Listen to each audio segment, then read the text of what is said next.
Hi kids, welcome back to the NTSE lectures with us at Yupp Master. Well, we've begun with the chapter of cell, its structure and functions. Okay, in our last videos, if you remember, we've gone through various cell organelles. For example, like the mitochondria, we've been through the endoplasmic reticulum, the Golgi bodies, the vacuoles, and we've been through the lysosomes as well. Now, today we're going to go on further and we will be learning in detail about the nucleus, which is one of the most important cell organelles in a eukaryotic cell. All right, so let's begin. Okay, let's talk about some small cell organelles which are called as sperosomes, or you may also call these as oleosomes. All right, sperosomes or oleosomes. Let's see what this is all about. Well, first of all, we understand that these are the cell organelles which are specifically present in plants, all right, oleosomes or sperosomes. Now, these are cell organelles which have a membrane around them. Now, remember, when we spoke about the prokaryotic cells, they had no cell organelles which had membranes around them. As we entered into the eukaryotic cells, there were cell organelles which had membranes around them, and either that membrane was a single membrane or the membrane could be a double membrane. All right, so we have that these are the sperosomes or the oleosomes. These are cell organelles which are membrane bound organelles. These are rich in lipids. Okay, means that these are going to be having a high content of fats, lipids.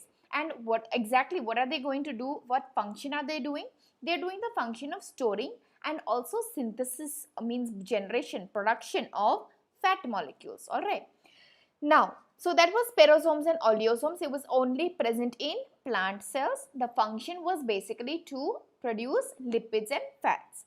The next cell organelle we come to are the ribosomes. All right, now remember one thing, that ribosomes are the reason why that the endoplasmic reticulum can be of two types, either the smooth or the rough one. So depending on the presence or absence of ribosomes, we could have either they would be rough endoplasmic reticulum which has ribosomes, and the smooth one does not have ribosomes. Remember, we learned that in rough endoplasmic reticulum, the major function of it was protein synthesis. And why is that? Because it had ribosomes on it, right? So when we talk about ribosomes, this is basically how the ribosome cell organelle appears like. Okay, now over here you can see that there are basically two subunits of this ribosome. The upper one, this is the larger subunit, and this one over here, this is the smaller subunit. So ribosomes are divided into two subunits, a large subunit and a small subunit. We had begun the topic of ribosomes when we learnt about prokaryotic cells, and I told you that ribosomes can be measured depending upon at what rate are they settling down. Okay, and the unit for measuring that is indicated as a capital S, which was standing for Swedberg's unit. All right, so let's now talk about the ribosomes which are present in the eukaryotic cells. All right, so these are granular organelles and they are having RNA and proteins. All right, means basically their function is going to be of protein synthesis. These ribosomes are the ones which we just spoke about right now, that they are found attached to the rough endoplasmic reticulum.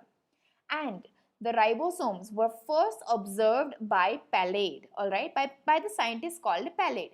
He saw them as dense granules, okay, and they are dense granule-like cellular particles, and we are now going to be calling them as ribosomes. We see that they were found attached to the rough endoplasmic reticulum, but along with that, ribosomes may also be found inside the mitochondria.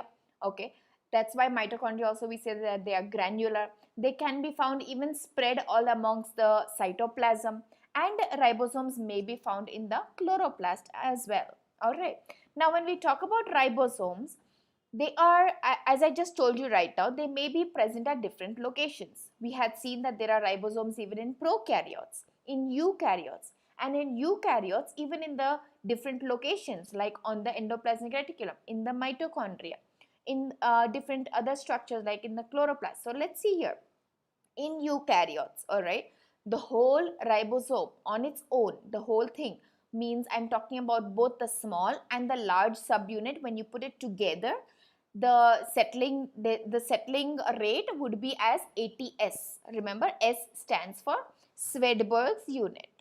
S stands for Swedberg unit.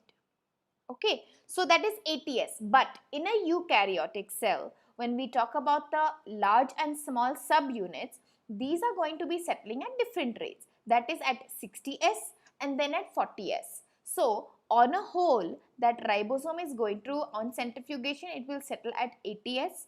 But when we are taking the large and the small subunits separately, it is settling down at 60S and at 40S respectively. That is for eukaryotic cell. Now, in a prokaryotic cell, it was 70S, where it was 50S plus 30S. Alright. Talking about the mitochondria, it is 55S, where the larger is 39S and the smaller is 28S.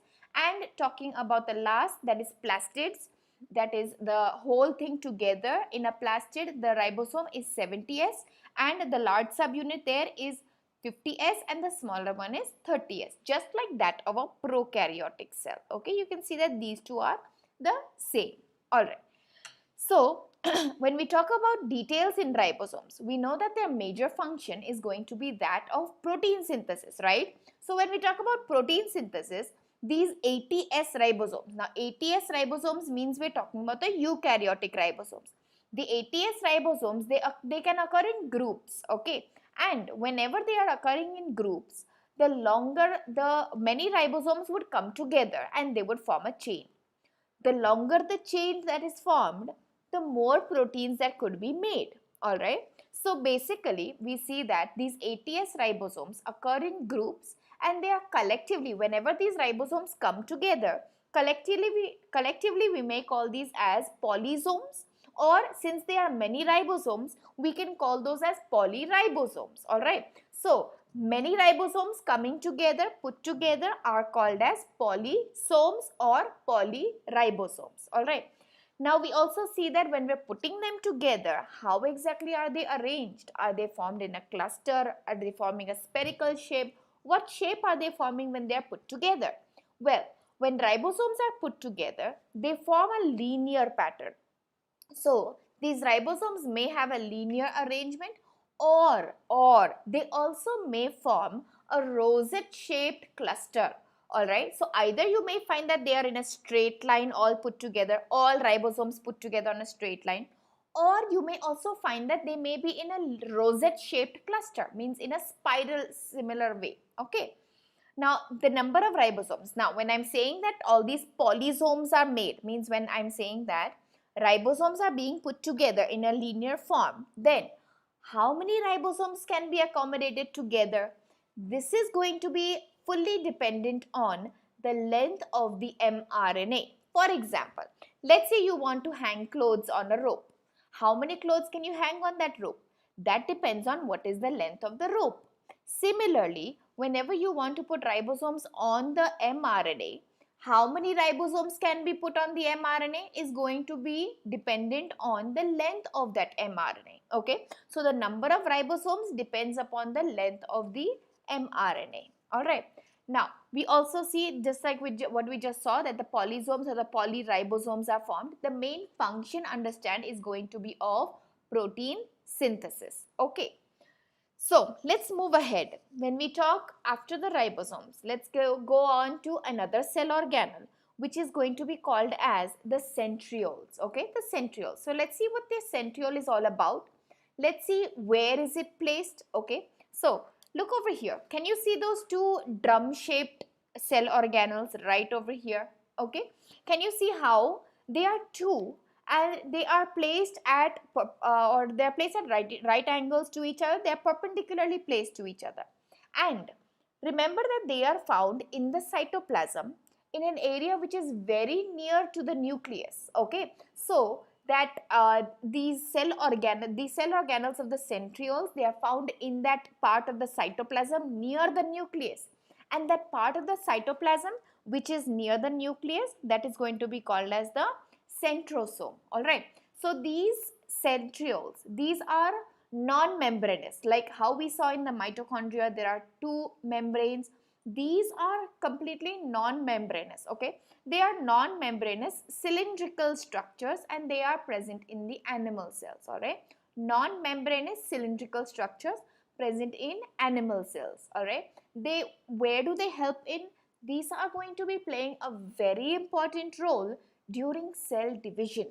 When the cell is going to divide, the genetic material needs to multiply and it has to separate so that it can be equally distributed in both the cells. Remember, whenever a cell divides, it is done by the process of mitosis, and in mitosis, always in mitosis,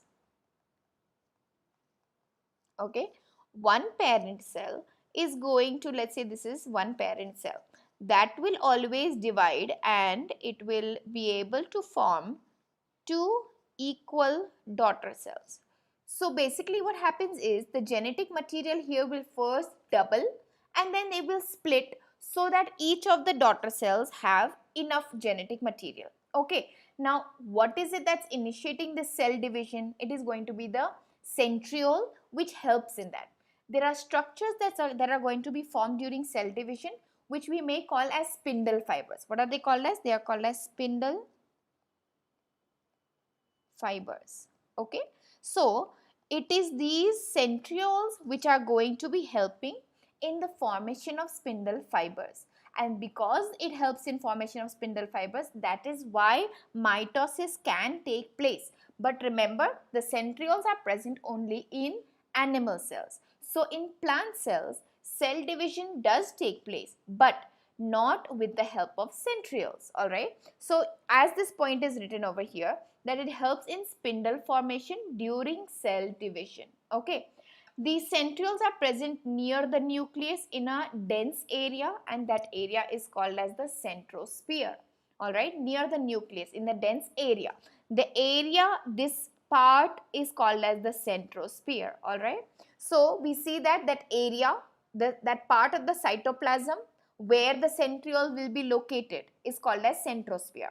So if I have the centrosphere and then I put the centriole in it along with the centriole, the centrosphere along with the centriole inside it, that area collectively is going to be called as the centrosome, like I told you just a little while ago. So when I say the word centrosome, remember I am talking about the complete location of that centriole. The centriole in the cytoplasm, okay, is called as the centrosome. All right. Next, we're talking about the arrangement. Centrioles, what exactly are they made up of? Centrioles are made up of microtubules, means they're made up of nothing but proteins, and that protein is called as a microtubule. Now, next step, how are these microtubules actually arranged? Okay, so let's see that. Now, when we talk about the arrangement, look at the word that is being used, that they are 9 clusters of 3 microtubules. Did that make sense? Let's make sense out of it.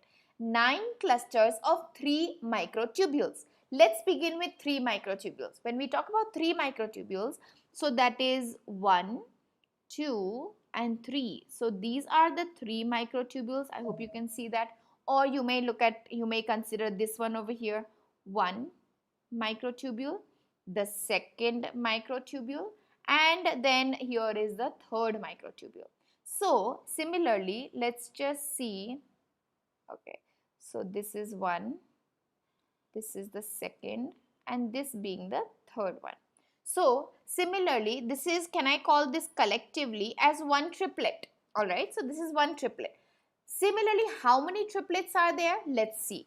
So if this here is one triplet, if this is one triplet, okay, then this is the second, this is the third, this being the fourth, the fifth, the sixth, seventh, eighth, and the ninth. So can you see how there are 9 clusters of 3 microtubules? So why 3 microtubules? Because these are triplets. Okay, and how many triplets are there? There are 9 of them. So this is basically how those 9 triplets are going to be arranged. But do you find any of the microtubules present in the center anywhere? Not at all. In the center, it is completely empty, right? So the central region is completely empty. And because that central region is completely empty, this type of arrangement that we are seeing in a centriole of the microtubules is called as a 9 plus 0 arrangement. It is called as a 9+0 arrangement. Alright, so this is basically what it is. When we say that these are microtubules, we can label these as microtubule A, microtubule B and microtubule C. Alright, these are the three types of microtubules present there. Now, coming next to the next cell organelle after these centrioles, we can move on to the vacuoles. Now, when I say vacuole, you know that this is going to be a cell organelle which is very prominently seen in the plant cells, right? And what function are these vacuoles doing? Aren't they doing the function of actually storing so many materials? So let's see what exactly are these vacuoles going to be storing, alright? So this is basically how the vacuole appears. You can see that this being drawn so big is basically of a plant cell, and that is why they have got the, they are showing the chloroplast near it, okay? So even these vacuoles are membrane bound, but these are fluid filled organelles, okay? Membrane bound fluid filled organelles. In plant cells, they are large and they are prominently seen, but in animal cells, they are small and they may be temporary. They may just disappear after a while. Now, the outer covering of this, okay, can you see this outer covering? That outer covering of the vacuole is called as a layer, and you call it as a tonoplast. What do you call it as? You call it as tonoplast. And this whole vacuole internally is going to be filled with cell sap. What is it filled with? It is filled with cell sap, and that cell sap is going to contain so many nutrients, but not only nutrients, it also is going to be containing waste products as well. So you can see here the constituents of the vacuole are salts, they are sugars, they are amino acids, they are protein, there are pigments present inside it, and also don't forget there will also be waste inside it too. So the main important part that you need to remember of vacuole is that it is a single membrane bound fluid filled organelle, single membrane, and that membrane is called as tonoplast. Okay, tonoplast is going to be filled with a fluid. What is the fluid called as? That fluid is called as cell sap. Okay, fluid is called as cell sap. Cell sap contains so many nutrients. So what does it contain? Sugar. Okay, it contains proteins, it contains salts, amino acids, and also minerals. Don't forget it contains waste products too. Alright, now the vacuoles, what function do they do? Okay, over here, where is the vacuole? Can you see how large it is? This is a plant cell. So this that you're seeing here is the vacuole. Okay, because you remember what all it has to store. What is inside it? The fluid is called as the plant, it's called as a cell sap. So here, what function is it doing? It is going to be helping in maintaining homeostasis, alright? Homeostasis. What is homeostasis? Homeostasis is basically a balance which is there, which is maintained between inside your body fluids, okay? So all the balancing that's being done inside the body is going to be called, or inside the cell in this condition is called as homeostasis, okay? Also, it helps in regulating osmoregulation and excretion in certain organelles or in certain organisms which are single celled like the paramecium. What is excretion? Excretion means elimination of waste products. Remember, the vacuole also collects waste. And what is osmoregulation? Osmoregulation means that osmoregulation. So, osmoregulation basically means that it is going to be helping in maintaining a salt and water balance in the body fluids. Alright, maintaining a salt and water balance in the body fluids. Alright.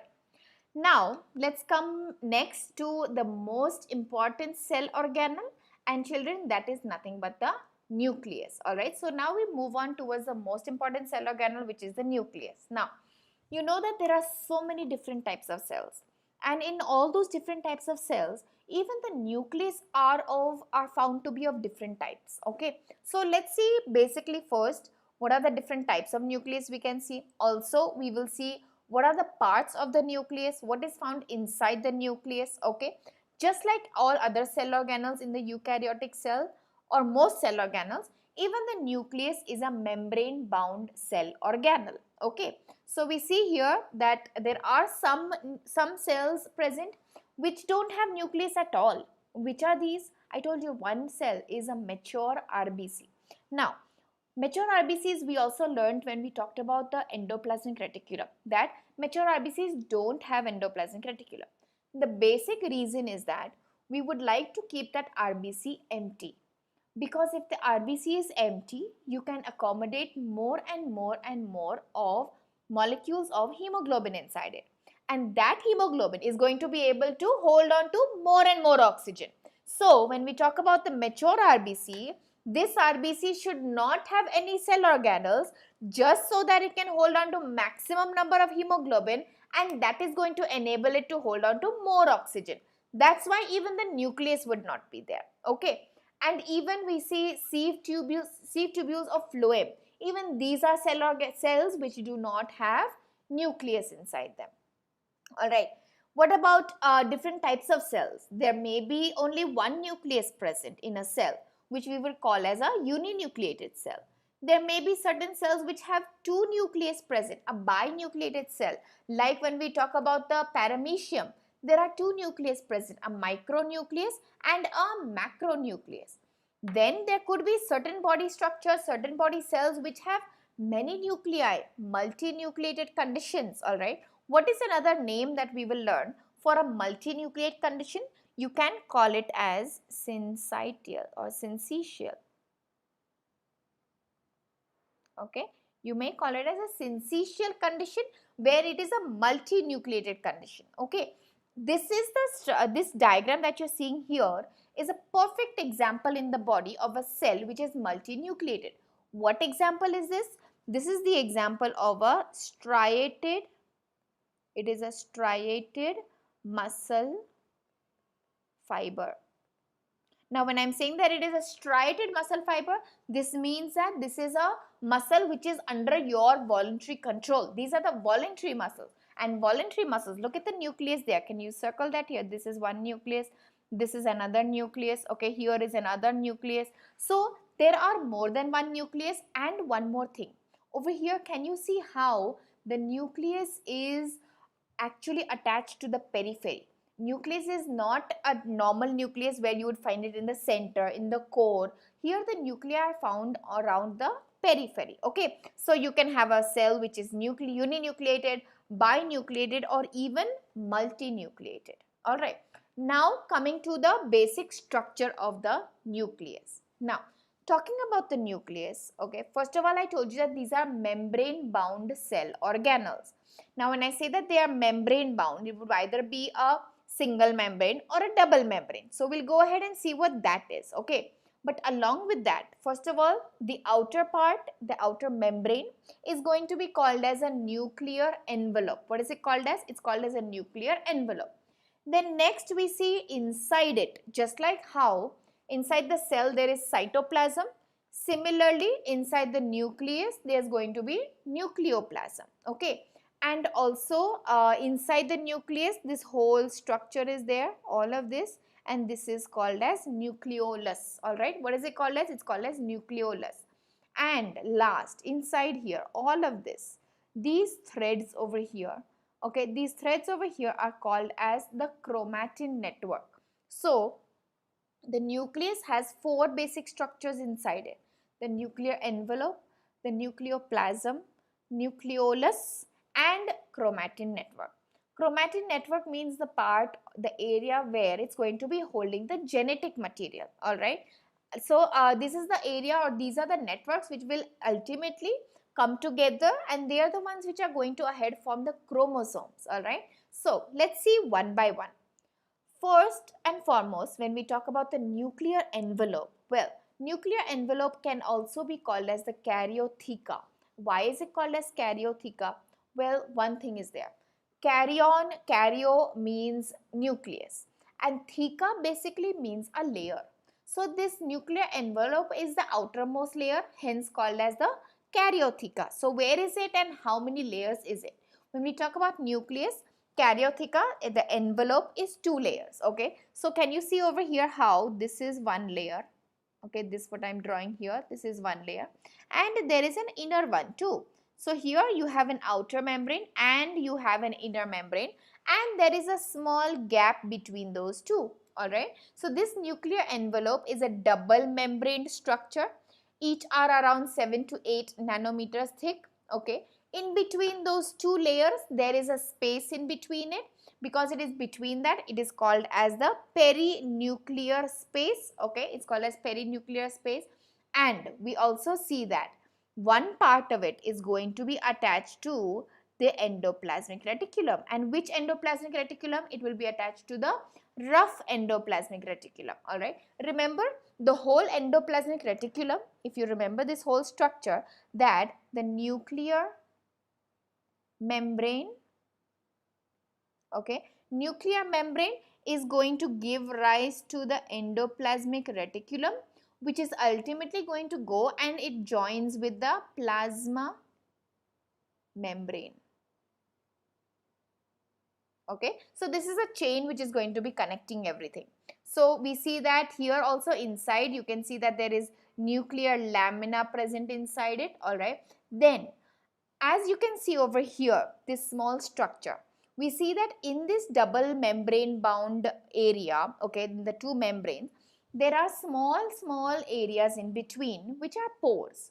So that area is called as a nuclear pore complex. Now if it is a complex, that means that there is something which not only just the pore present, but there is something more present inside it too. All right, so look at this region here, where you can see that there is one membrane, there is the second membrane, two membranes here. Okay, and can you see over here how there is a pore region over here? Okay, and that pore region is going to have a cylindrical structure present in it. So let's just have a look how that is going to be appearing. So you can see here how this here in this diagram, this is the nuclear membrane, this is another region of the nuclear membrane.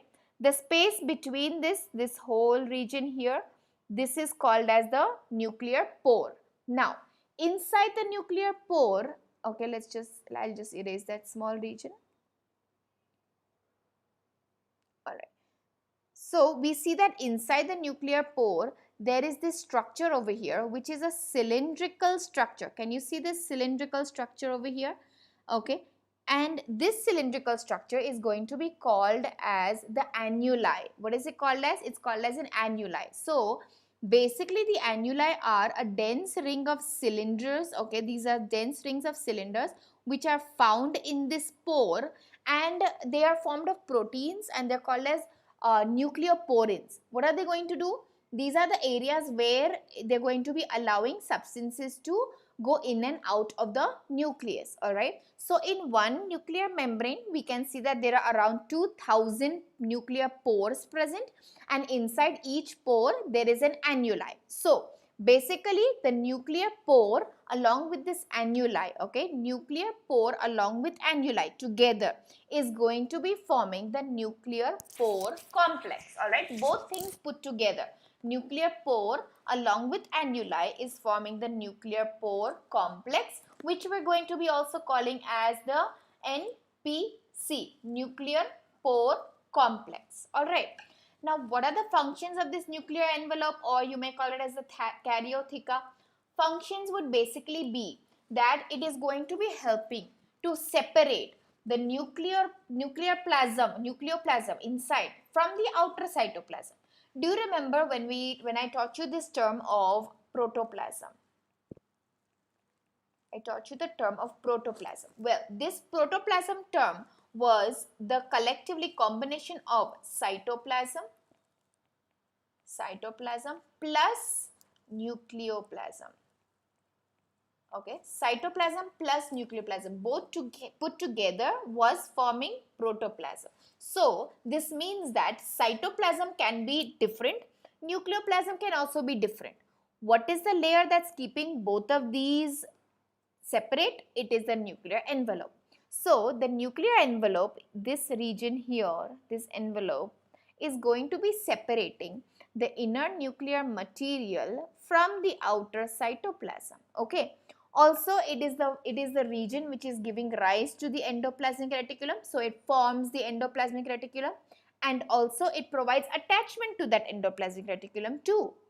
And also inside it provides attachment to the chromatin network. Okay, it helps in transporting materials in and out of the nucleus. Okay, because remember there are pores present, and whenever the pores are present, these are the regions from which materials can come in and go out of that nucleus. Okay, what are the substances which we originally generally talk about?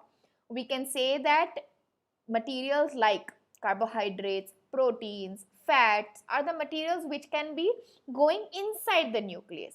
But then other materials like the ribosomal subunits, remember those ribosomal subunits, they have to come out of the nucleus so that they can they have to come out of the subunits of the nucleus so that they can reach the endoplasmic reticulum. And even RNA, all of these substances are the ones which need to come out of that pore so that it can reach the endoplasmic reticulum. So basically the pores are required in order to allow substances to go in and come out of the nucleus. Okay.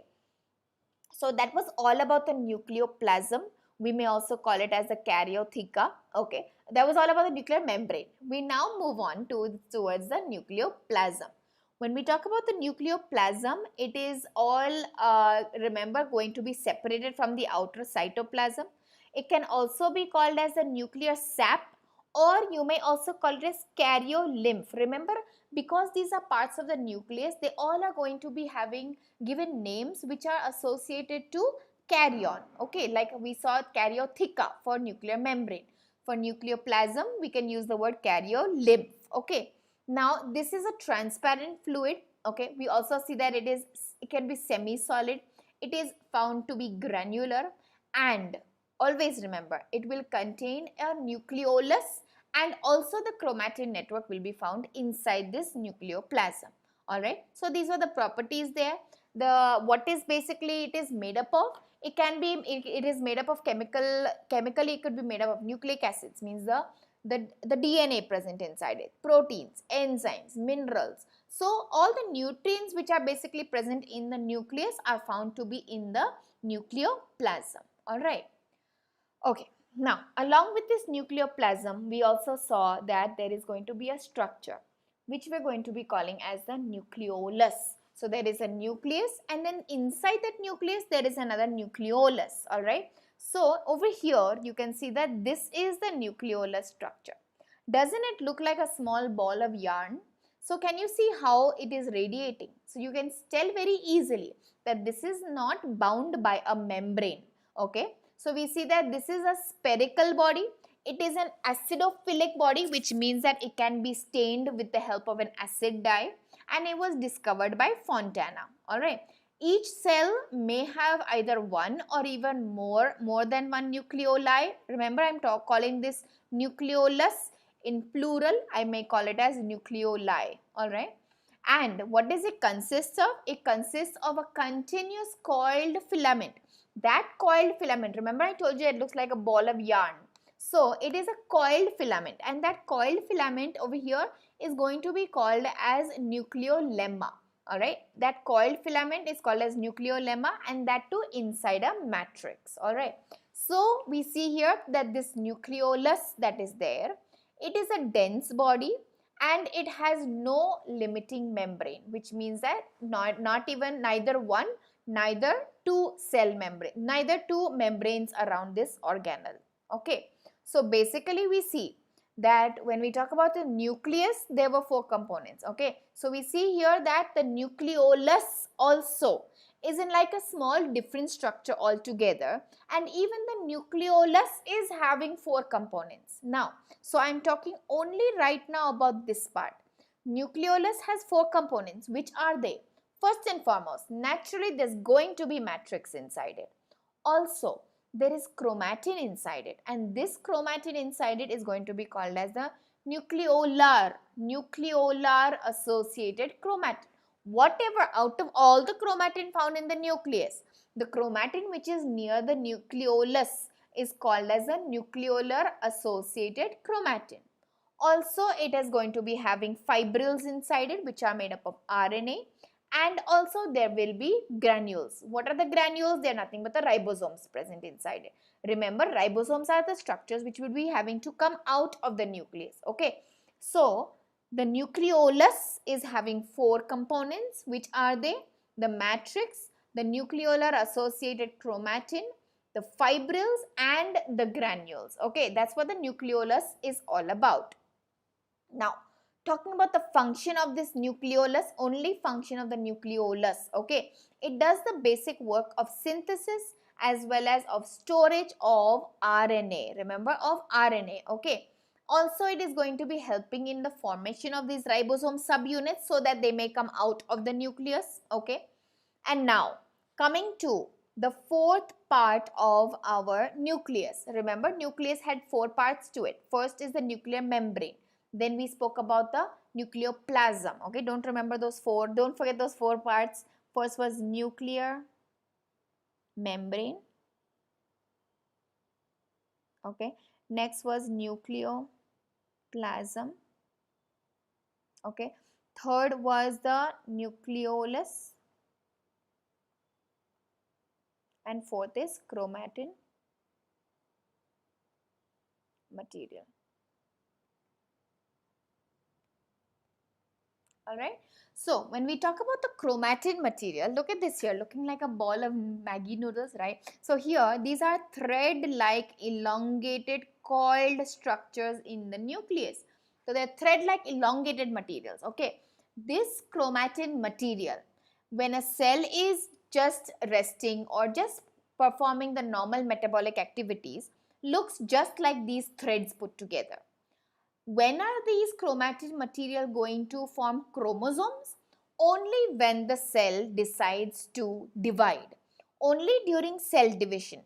These chromatin network that you're seeing are going to condense, means the condensation will happen. Water will be removed. Condensation will happen so that these threads will stick together, and when the different threads stick together, that is what is basically going to come around. They're going to coil around each other, and that is what ahead is going to be forming the chromosomes. Okay, so we see here that when we're talking about before that condensation happening, when we see how are they arranged, well, they are arranged as these nucleosomes.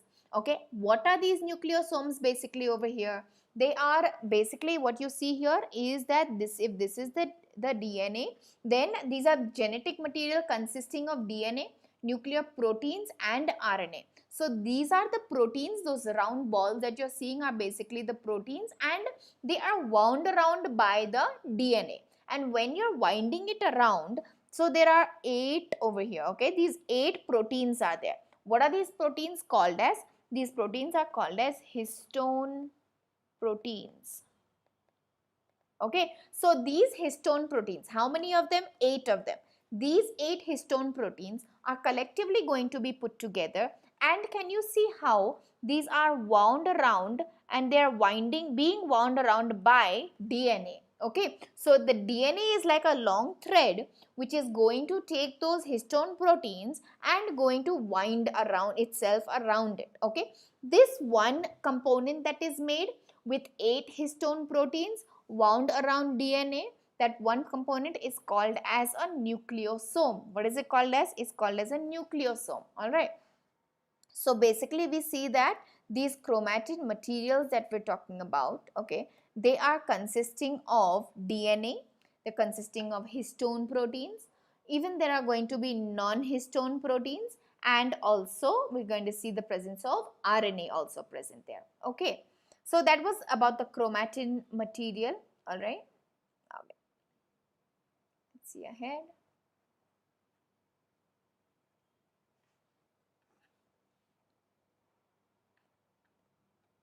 Alright.